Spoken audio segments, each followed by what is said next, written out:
So in this example, we're going to show you how to insert data into the table that you created, which is gender. A quick recap, gender ID is a primary key column and an auto increment column as well. And gender short description is created with a constraint here where you can only enter the specified values of M, F, and O, which is M for male, F for female, and O for other. The long description is also restricted to only contain these values, 3 values, and the record insert date, where if you do not enter any data into this column, by default, current timestamp is updated into those columns. And record update date is the same way. If you do not enter any data into this column, it's automatically updated to current timestamp. So that being said, the first statement, that is insert statement, that I've written here, I'll show you a couple of flavors of insert statement, but the first statement that I wrote here is insert into. It starts with insert into, followed by the table name. The table name is the table that you just created, and then between the brackets, you need to specify the columns that you intend to enter data into. So in this case, I did not start with gender ID because it's an auto increment column. So as long as you enter data into the rest of the columns, this gender ID will auto increment by itself. So it will start with 1, and as you enter more data, the number will increment by itself. So you don't have to really specify that column in here. So that's the reason I avoided gender ID. And then gender short description is what I have specified here as my first column that I want to insert data into. And then gender long description is my second column that I want to enter data into. But I haven't specified record insert date and record update date into my insert statement. The reason being, this is the first time I'm entering data into the table. So by default, I want these columns to be updated with current timestamp.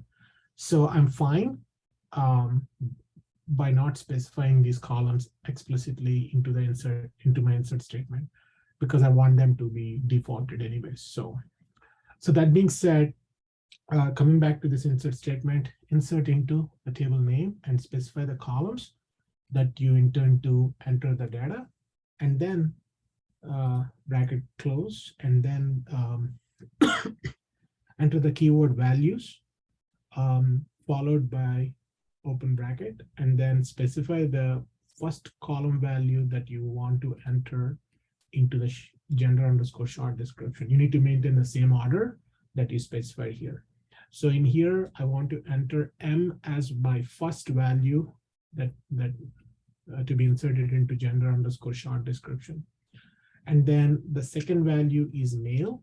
So the male is the second value that I want to enter into gender long description. So this is my first insert statement right here.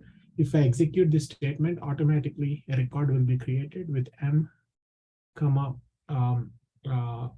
male as my first record. Right? So I simply select and execute this statement. You can see one record got updated. And if I execute the select statement, you can see the first record got entered, and the record inserted and update date are automatically updated into these specific values at the current timestamp. Let's say if you want to enter multiple columns into this table, what you need to do is, I'm gonna change the values here, right?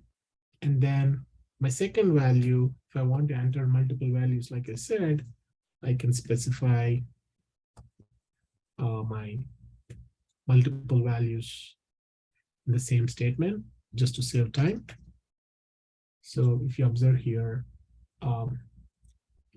M for F and female as my first record in the statement, and O and other as my second record as part of this statement, right? So this is one way you can enter multiple records through insert statement. So now 2 records got inserted, and then you can execute the select statement, and you can see 3 records got entered into your table.